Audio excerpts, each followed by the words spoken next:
भोली गजानन भगवान की, आराध्य देव इष्ट देव ब्रह्मनाथ भगवान की जय हो। सद्गुरुदेव महाराज की जय हो। सर्वे आवाहित देवी देवताओं की जय। अष्टादश महापुराण की। तो आइए मन वाणी और इस स्थान की पवित्रता के लिए मधुराष्टक की कुछ पंक्तियों के साथ आप हम सभी गायन करेंगे। अधरम मधुरम वदनम मधुरम अधरम मधुरम वदनं मधुरं नयनम मधुरम हसितं मधुरम नयनं मधुरं हसितं मधुरं हृदयं मधुरं गमनं मधुरं हृदयं मधुरं गमनं मधुरं मधुराधिपतेरखिलं मधुरं मधुराधिपतेरखिलं मधुरं गीतं मधुरं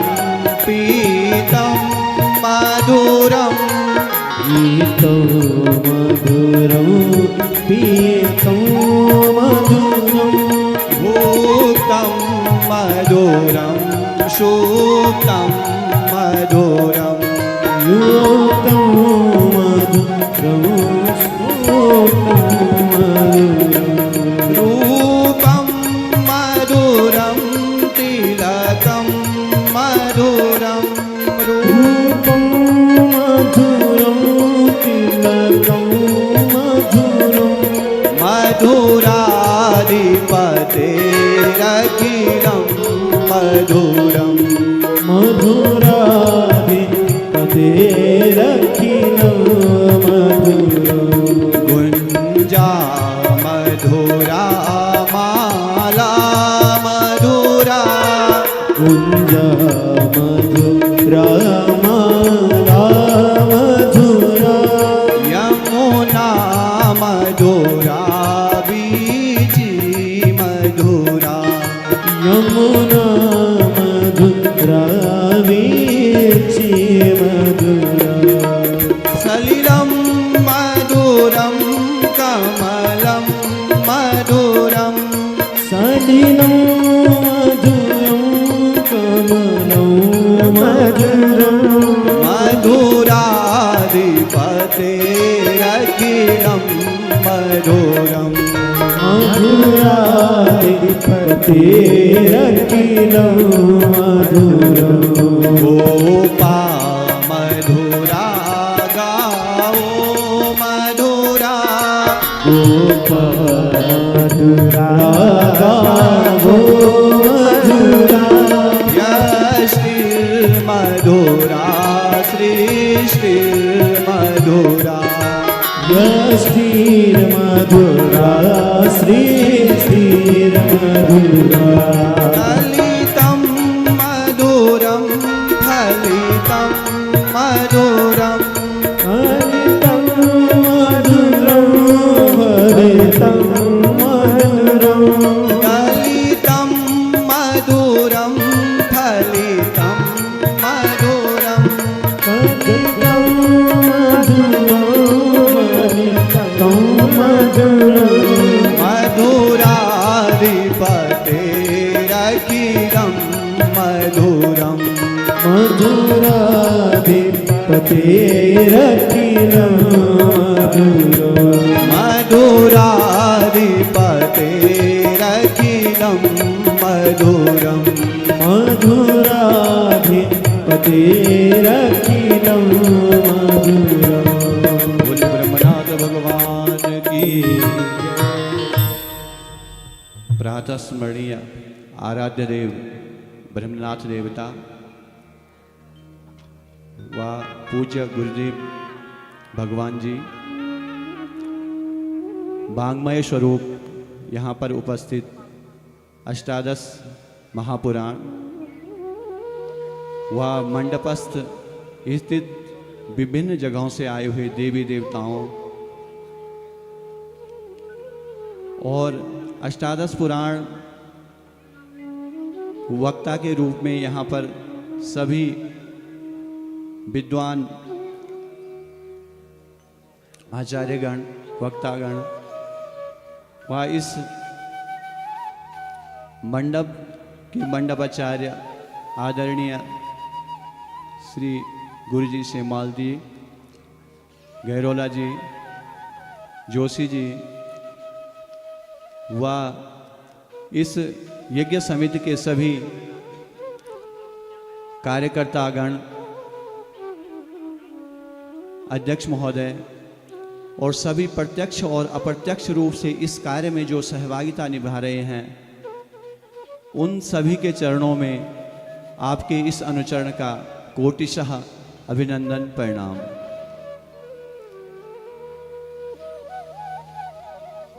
पूज्य गुरुदेव जी के समक्ष मैं कुछ बोल सकूं, इतना तो सामर्थ्य इस वाणी में नहीं है। और आप जैसे सभी मनुष्यों के समक्ष मैं अगर बोलना चाहूं तो आपके समक्ष मेरी वाणी, मेरी गिरा एक त्रिश्रेणु कण के समान होगी। जिस तरह से प्रातःकाल सूर्य की किरणों के साथ कुछ कण दिखाई देते हैं, उस कण से भी कोई छोटी अगर कोई कण हो तो शायद मैं वो भी आपके समक्ष नहीं हूं। लेकिन आराध्य देव ब्रह्मनाथ की कृपा से और पूज्य गुरुदेव जी के आदेश स्वरूप यहाँ पर मुझे वाचन करने का अवसर प्राप्त हुआ है।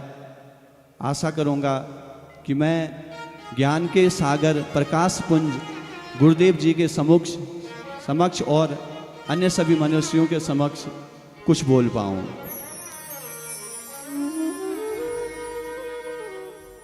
श्रीमद् भागवत महापुराण, जिसमें इसके अर्थ पर अगर हम थोड़ा विचार करें तो इसकी व्याख्या करना मेरे बस में तो नहीं है, क्योंकि गुरुदेव जी के सामने और ज्ञान के प्रकाश पुंज हमारे समक्ष हैं, तो आप इसका वाचन कर भी रहे हैं, जिसका हम अवगाहन विगत दिवस से कर रहे हैं, वह आगे करेंगे। संक्षिप्त में अगर कहा जाए तो श्रीमद् भगवत, श्रीमद् श्री से अर्थात ऐश्वर्य से संपन्न जो प्रभु है, जो परमात्मा है, जो सभी गुणों से संपन्न, ऐश्वर्य संपन्न भगवान।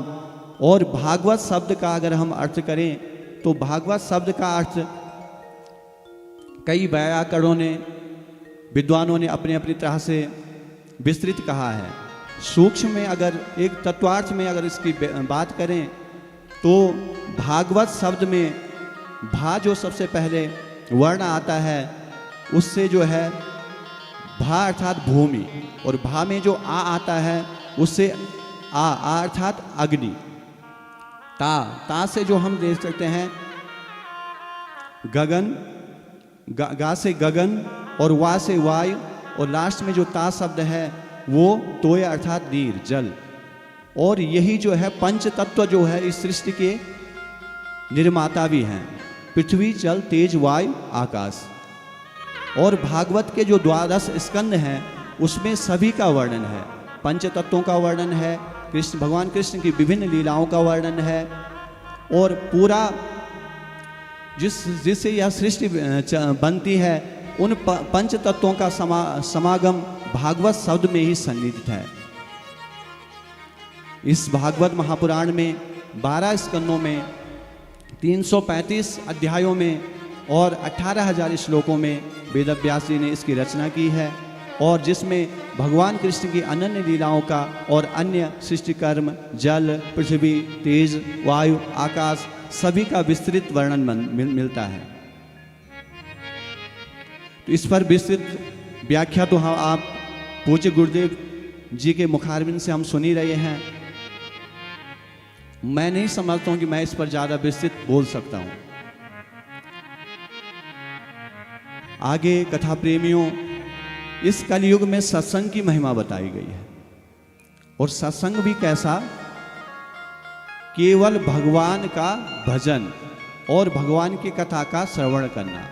भागवत महापुराण में नारद जी बोल रहे हैं, यत फलम नास्ति तपसा न योगेन समाधिना तत्फलम लभते सम्यक् कलो केशव कीर्तना। नारद मुनि स्वयं बोल रहे हैं कि कलयुग में अगर सरल कोई उपाय है भगवान को प्राप्त करने का और इस भव सागर से तरने का, वो केवल एक है। अगर हम कोई बहुत कठोर तपस्या कर दें, योग करें, समाधि करें, इससे भाई हमें वो फल प्राप्त होने वाला नहीं है कलयुग में। तो बोल रहे हैं तो फल कैसे प्राप्त होगा? इस मोह से, इस संसार से हम तरेंगे कैसे? तो नारद जी कहते हैं तत्फलम सम्यक लभेत। अगर तुम्हें वो फल सही तरीके से सुचारू रूप से चाहिए तो वो फल है कलो केशव कीर्तनाथ। इस कलिकाल में केवल केशव भगवान कृष्ण का भजन और यह अमृतमयी जो भगवान की श्रीमद् भागवत में कथा बताई गई है, इस कथा के श्रवण से हम सूक्ष्म से सूक्ष्म अवगाहन में से जो है इस संसार से मुक्ति पा सकते हैं। और भगवान के प्रति हमारा जो लगाव हो वो क्षणिक न हो, वो लगाव आजीवन रहे। और वो लगाव कैसा रहे? जिस तरह से सुग्रीव जी ने भगवान राम से रामचरितमानस में कहा है, अब प्रभु कृपा करहूँ एहि भांति। अब प्रभु कृपा करहूँ एहि भांति। अब प्रभु कृपा करहूँ एहि भांति। प्रभु कृपा करहि एहि भांति। सब तजी भजन करहूँ दिन राति। सब तजी भजन करहूँ दिन राति। अब प्रभु जतन करहूँ एहि भांति। अब प्रभु जतन करहूँ एहि भांति। सब तजी भजन करहूँ दिन राति। सब तजी भजन करहूँ दिन राति। हे प्रभु, हे मेरे ईश्वर, मेरे में अगर विराग आता है, आपके प्रति अगर मेरी भक्ति बनती है, तो मैं क्या करूं? अब कुछ ऐसा जतन कीजिए कि मैं दिन रात जो हूं आपका सुमिरन करूं, और वो सुमिरन क्षणिक न हो बल्कि आजीवन में आपके पदों चरणों से लगा रहूं और आपकी भक्ति में अपना ध्यान लगाए रखूं। एक दूसरी चौपाई में बाबा तुलसीदास लिखते हैं, कल युग केवल नाम आधारा। कलियुग केवल नाम आधारा। कल युग केवल नाम आधारा। कलियुग केवल नाम आधारा। सुमरी सुमरी नर उतरहि पारा। मेरे सुमेरे नर उतरहि पारा। सुमरी सुमरी नर उतरहि पारा। सुमेरे सुमेरे नर उतरहि पारा। काम करते रहो, नाम जपते रहो। काम करते रहो, नाम जपते रहो। काम करते रहो, नाम जपते रहो। काम करते रहो, नाम जपते रहो। कृष्ण गोविंद गोपाल गा गोविंद गोपाल गाते चलो। कृष्ण गोविंद गोपाल गाते चलो। कृष्ण गोविंद गोपाल गाते चलो। आगे पूज्य गुरुदेव के समक्ष मैं कुछ बोलूं, इतनी हस्ती तो मेरी है नहीं, लेकिन भगवत कृपा से और पूज्य गुरुदेव जी के आशीर्वाद से केवल एक श्लोक की भागवत के साथ अपने वाणी को विराम दूंगा। आदो देवकी गर्भ देव गर्भ जननम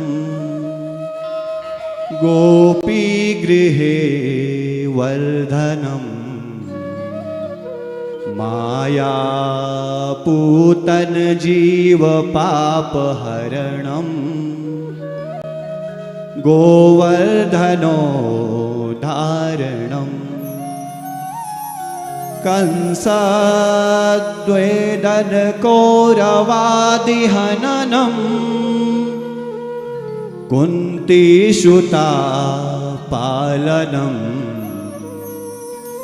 एतत् श्रीमद्भागवत पुराण कथितम श्री कृष्ण लीलामृतम।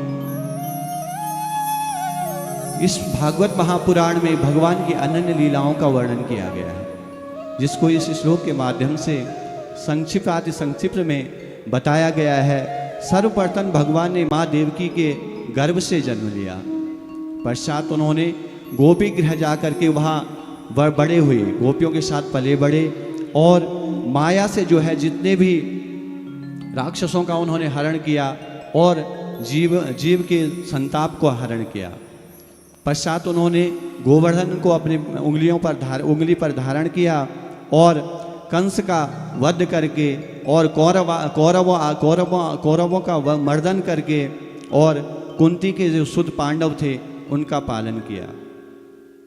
और यही जो क्या है हमारी श्रीमद् भागवत कथा है, जो श्री कृष्ण के लीलामृत से जो है सिंचित हुई है। अंत में एक श्लोक के साथ अष्टादश पुराणेषु व्यासस्य वचनद्वयम्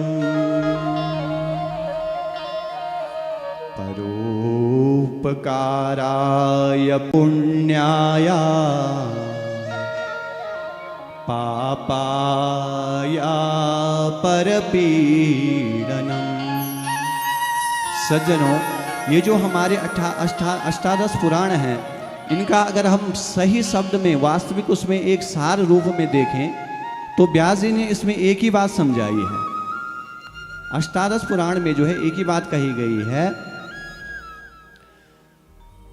परोपकार के समान जो है कोई भी जो है पुण्य नहीं है।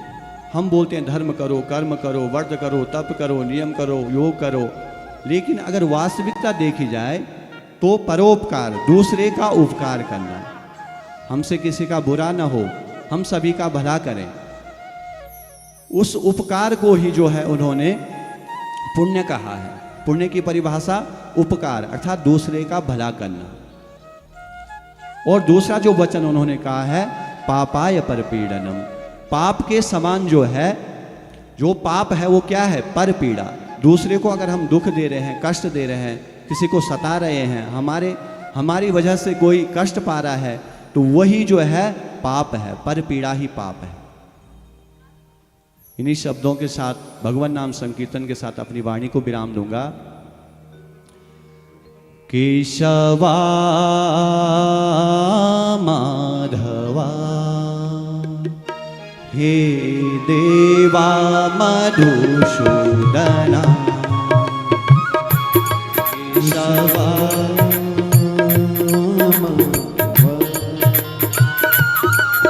हे देवा मधुसूदना, हे देवा मधुसूदना, देवा मधुसूदना हे देवा मधुसूदना हे देवा मधुसूदना केशवा माधवा हे देवा मधुसूदना केशवा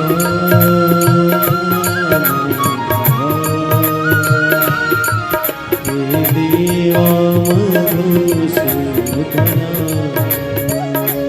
हे गोपाल राधे कृष्ण गोविंद गोविंद हे गोपाल राधे कृष्ण गोविंद गोविंद हे गोपाल राधे कृष्ण गोविंद गोविंद गोपाल राधे कृष्ण गोविंद कृष्ण गोविंद गोविंद कृष्ण गोविंद गोविंद कृष्ण गोविंद गोविंद कृष्ण गोविंद गोविंद कृष्ण गोविंद गोविंद कृष्ण गोविंद गोविंद कृष्ण गोविंद गोविंद कृष्ण गोविंद गोविंद हे गोपाल राधे कृष्ण गोविंद गोविंद हे गोपाल राधे कृष्ण गोविंद गोविंद हे गोपाल राधे कृष्ण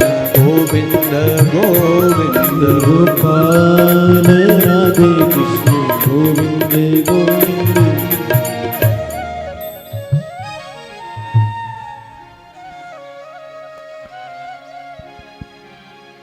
हेलो। श्रीमद् भागवत महापुराण की जय। आप सभी भक्तजनों से एक विशेष अनुरोध है, क्योंकि हमारा यहाँ पर लाइव प्रसारण हो रहा है, तो अगर व्यास मंच में काफ़ी ज़्यादा श्रद्धालु आएंगे तो कैमरे में काफ़ी दिक्कतें आ रही है। तो जब आप लोगों को लगे कि वहाँ पर भीड़ है, थोड़ा आप रुक जाइए और साथ ही साथ सभी लोग एकदम मंच पर ना आए, ये मेरा एक अनुरोध है। थोड़ा हल्का इंतज़ार कर लें। आज हमारे बीच में आचार्य श्री सुरेंद्र भट्ट जी श्रीमद् भागवत महापुराण के मूल पाठी हैं। उनके द्वारा श्रीमद् भागवत महापुराण का सूक्ष्म में मूल पाठ के संदर्भ में वाचन किया गया और उन्होंने बताया कि परोपकार ही समस्त पीड़ा और कष्ट को हरण करने वाला है।